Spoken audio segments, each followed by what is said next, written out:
Hey, everyone! Welcome back to TVP Wildlife, where the wild comes alive. If you're new here, make sure to hit that subscribe button and turn on the bell, because today, we're diving into the story of one of the most ancient, powerful, and surprisingly gentle beasts of the wild, the rhino. That's right, the rhinoceros. Big, bold, and built like a tank, but with a heart way softer than you might think. The first glimpse a living dinosaur? Imagine walking through tall golden grass, and suddenly, the ground starts to shake. You hear slow, heavy thuds. Out of the mist emerges a creature with skin like armor, a horn like a sword, and eyes that seem to come straight from prehistoric times. That's a rhino. And honestly, if someone told you it was a dinosaur that forgot to go extinct, you might just believe them. Rhinos are ancient, really ancient. Their ancestors first appeared over 50 million years ago, long before humans ever dreamed of walking the earth. Back then, there were dozens of rhino species, some as small as a dog, others taller than a giraffe. One of them, called Parasauratherium, was the largest land mammal ever, about 8 meters long and weighing up to 20 tons. Yeah, 20 tons. That's like 3 elephants stacked together. So when you see a rhino today, remember you're looking at one of nature's oldest success stories. A true survivor of time. Now, when people say rhino, they usually imagine one big gray beast. But the truth is there are 5 different species of rhinos, and each has its own personality, home, and style. Let's meet the fam. White rhino Africa, the biggest of them all. Ironically, it's not white. The name white comes from a Dutch word weegid, meaning wide, because of its broad mouth. These guys are calm grazers, like chilled out cows of the savannah. Black rhino Africa, smaller, but way moodier. Think of them as the spicy cousin who's always ready to charge first and ask questions later. Indian rhino Asia, also known as the greater one-horned rhino. Its skin looks like it's wearing metal plates, like a medieval knight. It loves wallowing in mud and chilling by rivers. Javan rhino Asia, super rare, super shy. Only around 70 left in the wild. They live quietly in the dense jungles of Indonesia, avoiding humans like we're bad news, which, honestly, we kind of are for them. Sumatran rhino Asia, the smallest, fluffiest, and weirdest looking one, covered in reddish hair. It's also critically endangered, with fewer than 80 left. Each rhino is unique, yet all share one thing: they're fighting to survive in a world that keeps shrinking. Let's talk design, because rhinos are basically nature's version of a monster truck. Their skin is up to 5 centimeters thick, made of layers of collagen that act like flexible armor. It's tough enough to resist thorns, bites, and sometimes even bullets. Sadly, that's been tested. And their horn? It's not bone. It's made of keratin, the same stuff as your hair and nails. That's right, you could technically say you have something in common with a rhino horn. Though I wouldn't recommend charging anyone with. The sun rises over the African plains, turning the grasslands gold. A heavy shadow moves across the mist. Slow, deliberate, powerful. It's a white rhino, calm as a mountain, munching grass while tiny birds dance on its back. This is the rhythm of a rhino's life: quiet, steady, yet full of little surprises. Rhinos aren't just muscle and horn. Behind that armor is a creature with emotions, habits, and even a few quirks that might remind you of us. The daily routine: eat, nap, repeat. A rhino's day starts early. When the morning heat is still gentle, it's feeding time. They lower their huge heads and use their lips like vacuum cleaners, scooping up grass or leaves. The white rhino, with its wide mouth, grazes the open plains like a living lawnmower. The black rhino, on the other hand, has a hooked lip, perfect for grabbing branches and leaves from bushes and trees. They're the gardeners of the wild, shaping the landscape just by eating. Without them, grasslands would overgrow, and other animals, zebras, gazelles, elephants, would struggle to find food. So yeah, rhinos don't just live in nature, they maintain it. After hours of eating, the heat kicks in. Rhinos don't sweat, so they cool off in their favorite spa mud pools. They roll, splash, and cover themselves in mud until they look like walking chocolate statues. It's not just for fun. The mud acts like sunscreen and insect repellent. When the mud dries, it peels off, taking parasites with it. Talk about natural skincare. Once they're clean and cool, it's nap time. Rhinos can sleep standing or lying down, depending on how safe they feel. Out in the open, they prefer standing ready to bolt at any danger. In a safe area, they'll flop down like giant gray boulders and snore the afternoon away. Rhinos may look like loners, but their social lives are more complicated than you'd expect. Most are solitary, yes, especially males. They patrol huge territories, marking their borders with dung and urine. A single male can command an area up to 50 square kilometers, like a king watching over his silent kingdom. But rhinos also have their social circles. Females often share feeding grounds and water holes peacefully. They don't mind bumping into each other, as long as there's enough space. Their talk isn't done with words. Of course, it's all about smells and sounds. A rhino's dung pile, called a midden, is basically a news bulletin. Each rhino adds their own message, full of chemical information, who they are, what sex, how old, and even whether they're ready to mate. It's like checking your social media feed, only smellier. Despite their serious faces, rhinos have personalities. Some are curious, some are grumpy, some surprisingly chill. Rangers often say they can recognize individuals by attitude alone. There's the brave one, who always charges cars, the lazy one who refuses to move off the road, and the sneaky one who quietly appears behind you when you least expect it. You wouldn't think an animal this big needs to be loud, but rhinos can be surprisingly talkative. They grunt, snort, squeal, and even meow. Yes, you read that right. Calves make soft mewing sounds when calling for their mothers. Adults communicate with grumbles that carry through the thick air of the savanna. A rhino's hello might sound like a low hum, a stay away warning, more like a deep snort, followed by a heavy stomp. And if a male is looking for a fight, the air fills with sharp bellows and the crash of horns colliding, even though they don't have facial expressions like us. Rhinos use body language clearly. Tail up equals alert. Ears flicking equals listening for danger. Head low and pawing the ground equals not good. Time to back up. Each movement means something, and those who work with rhinos learn to read their signals the same way you'd read a friend's mood. When it comes to love, rhinos are, well, let's just say it's complicated. Male rhinos, bulls, and females, cows, don't stay together for long. The male will follow a female for days, sometimes weeks, waiting for the right moment. During that time, he'll chase away rivals, mark territory, and sometimes get into fierce battles. When they finally mate, it's brief, but the result can be magical. A baby rhino, after 16 to 18 months of pregnancy, one of the longest among land mammals. That's a year and a half of waiting. When the calf is born, it's about 50 to 65 kilograms.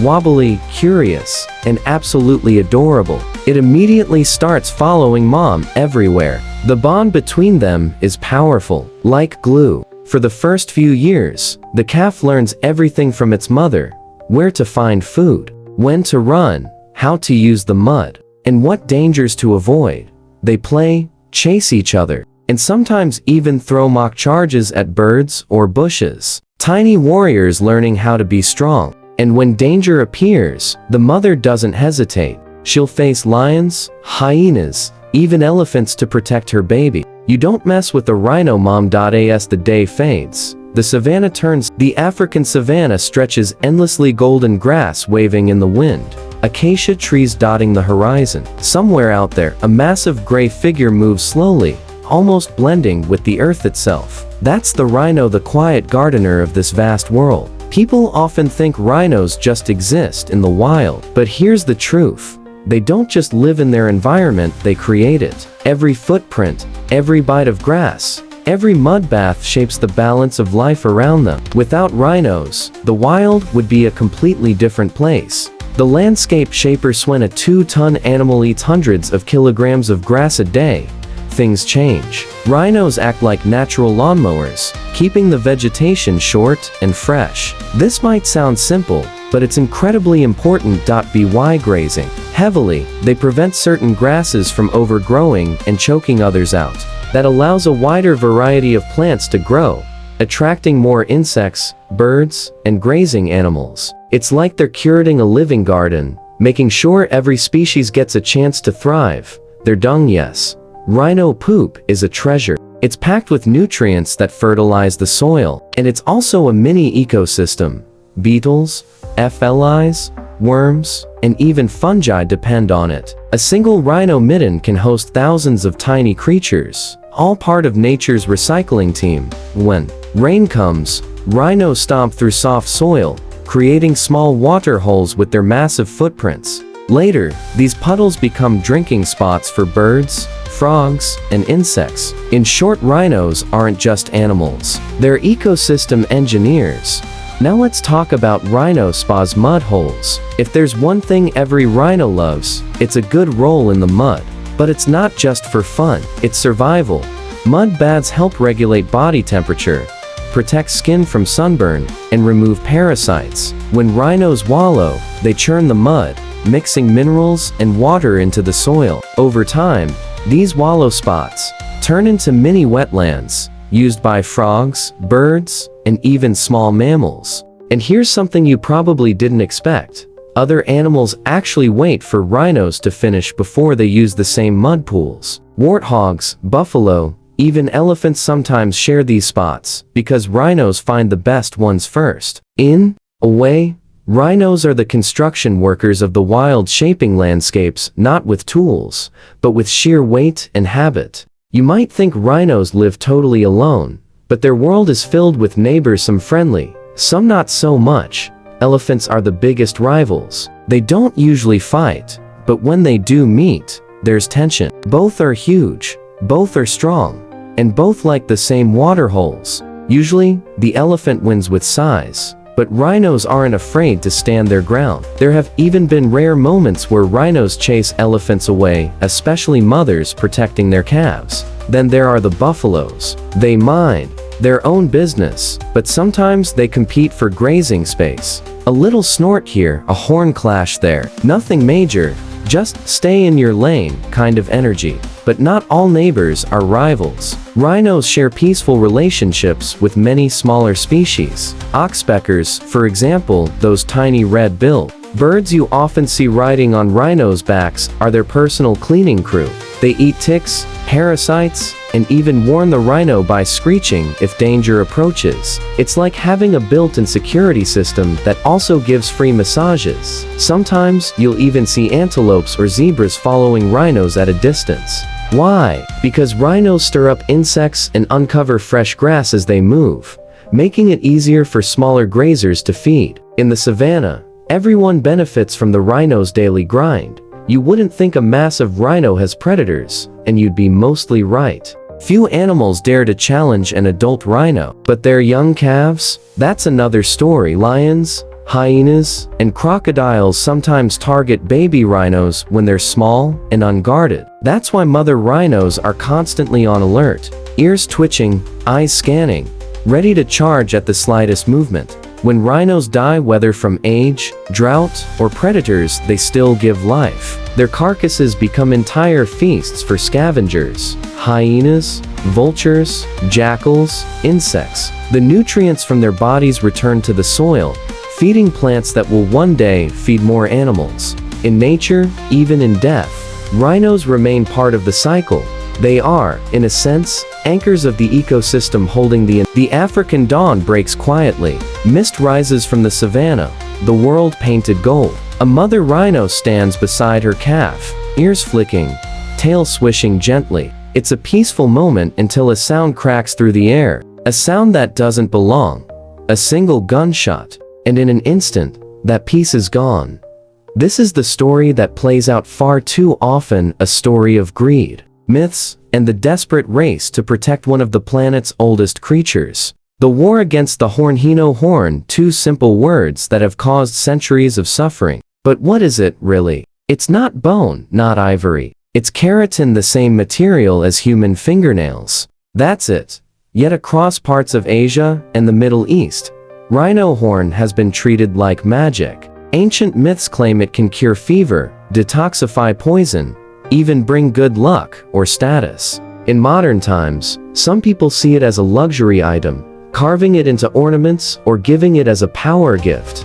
None of it is true. Not one scientific study has ever found any real medicinal value, but belief is powerful and deadly. Because of that myth, thousands of rhinos have been killed for something as useless as a fingernail. Poachers sneak into reserves under the cover of darkness. They use silencers, night vision, and even helicopters. In just a few minutes, they can kill a rhino, saw off its horn, and disappear, leaving behind nothing but a lifeless giant. It's brutal, it's senseless, and it's been happening for decades. In the early 20th century, over 500,000 rhinos roamed across Africa and Asia. By the 1970s, that number had dropped to around 70,000. Today, fewer than 27,000 remain in the wild. The western black rhino is already gone, officially declared extinct in 2011. The northern white rhino is hanging on by a thread. Just 2 females left, both living under armed protection in Kenya. The rest, white, black, Indian, Javan, and Sumatran, are all endangered or critically endangered. Each one lost isn't just a number, it's a story. A calf left orphan, a bloodline ended, an entire ecosystem weakened. Rangers call it a silent war. They patrol day and night, sometimes risking their lives. Over the years, hundreds of rangers have been killed defending rhinos. Yet they keep going because they believe these animals deserve a future. You might be wondering, how can something so cruel keep happening? The answer, as always, is money. On the black market, rhino horn can sell for more than $60,000 per kilogram, worth more than gold, diamonds, or cocaine.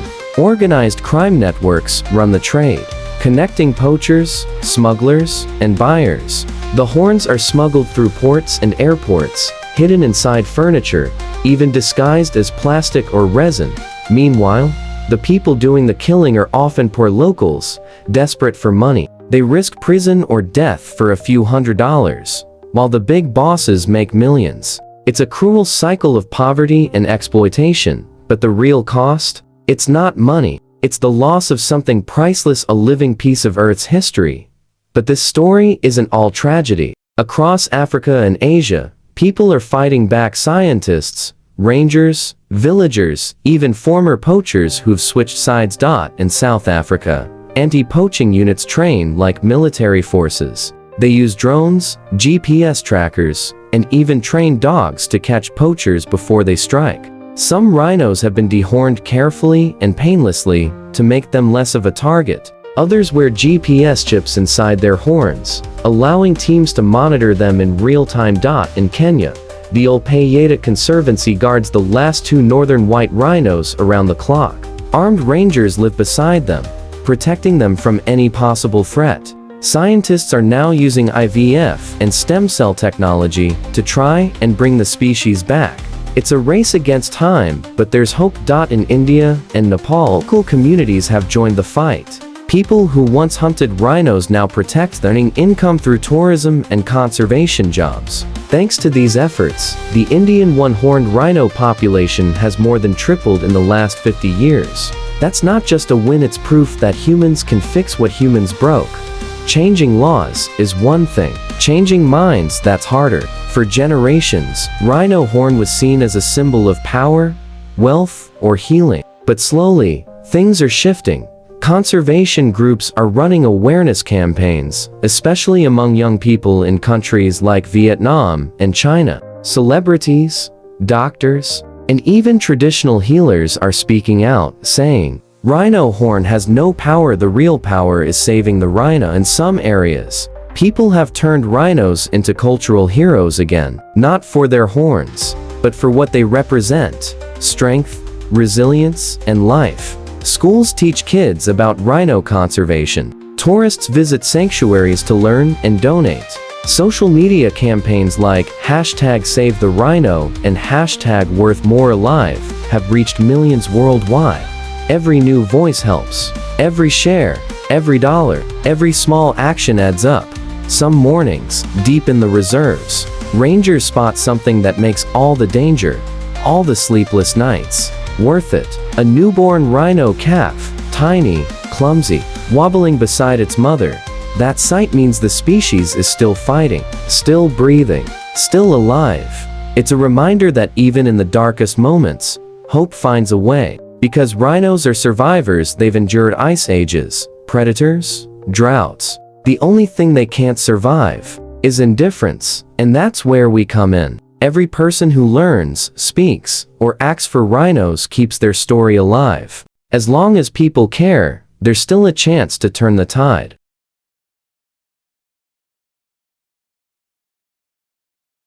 The world turns quietly in the early dawn. A misty savanna glows under the first rays of sunlight. In the distance, a rhino walks slowly beside its calf, their shadows long, their presence timeless. For millions of years, they've survived every challenge nature could throw at them. But now, the biggest question isn't whether the rhino can survive nature, it's whether they can survive us. And yet, against all odds, hope is rising. Science steps in saving rhinos at the cellular level across the globe. Scientists are fighting to save rhinos in the most unexpected ways. Not with guns or fences, but with petri dishes and DNA. In a sterile lab in Europe, a team of biologists works quietly around microscopes. On their screens are images of tiny cells, stem cells, taken from the last two northern white rhinos. Their goal? To bring the species back through artificial reproduction. They're creating embryos using frozen sperm from long-dead males, hoping one day to implant them into southern white rhino surrogates. It sounds like science fiction, but it's real, and it's happening now. This is the new frontier of conservation, genetic rescue. Saving a species not by catching poachers, but by rewriting extinction itself. And it's not just the northern white rhino. Scientists are sequencing DNA from all 5 rhino species to better understand their genetic health, like running a health check on entire populations. With this knowledge, they can predict diseases, plan breeding, and prevent dangerous inbreeding in small populations. It's proof that even when nature struggles, human intelligence can be a force for good. Science alone can't save the rhino. They need space, real, wild space to live, roam, and thrive. In some parts of Africa, countries are doing something revolutionary: wilding. That means reintroducing rhinos into areas where they once disappeared. Old farmlands are turning back into wilderness. Fences are coming down. Rivers are being restored. And slowly, the land remembers what it used to be. Places like Botswana, Namibia, and Kenya are now home to new rhino populations. Born from tiny beginnings, raised in sanctuaries, then released into the wild. Each release is a moment of celebration. Imagine it. A truck gate opens. A rhino steps onto open soil for the first time. It sniffs the wind, takes a deep breath, and walks forward into freedom. For the people watching, rangers, vets, villagers, there's often silence first, then cheers, then tears. Every rhino released is a small victory in a massive war. It's easy to think of rhinos as wildlife, something separate from us. But the truth is, their survival is tied to ours. Healthy rhino populations mean healthy ecosystems, rich grasslands that store carbon, clean water, and stable climates. When we protect rhinos, we also protect everything else that depends on the same land. Birds, insects, even the air we breathe. Communities near rhino reserves are learning this too. Instead of fearing wildlife, they're becoming its guardians. Tourism, eco-lodges, and conservation jobs bring real income. Kids grow up proud of the animals that live next door. In some villages in Kenya, children can name every rhino in the reserve like old friends. They grow up saying, "That's our rhino." And that small shift from seeing wildlife as them to us is what will keep the species alive. Facts save rhinos on paper, but stories like this save them in hearts. Every video watched, every documentary shared, every conversation about rhinos chips away at ignorance and indifference. When people care, everything changes. Look at what's happened in just the past few years. Once, poaching dominated headlines. Now, more and more people are talking about rhino protection, conservation, and coexistence. Schools teach about endangered species. Social media celebrates World Rhino Day. Even you, watching this, are part of that change. Because awareness is power. And once people know the truth, that a rhino horn is no cure, no trophy, no trinket, it loses its value. That's how myths die. That's how rhinos win. Picture this. It's the year 2050. The savannah is alive again, grass whispering, elephants wandering, lions roaring in the distance. And among them, the rhinos, not 2, not 20, but hundreds grazing calmly under a golden sky. Children visit them not in books or zoos, but in the wild, where they belong. Rangers smile because their job is no longer to guard the last rhino, but to count the next generation. And somewhere, in a small classroom, a kid draws a rhino and writes, "When I grow up, I'll protect them too."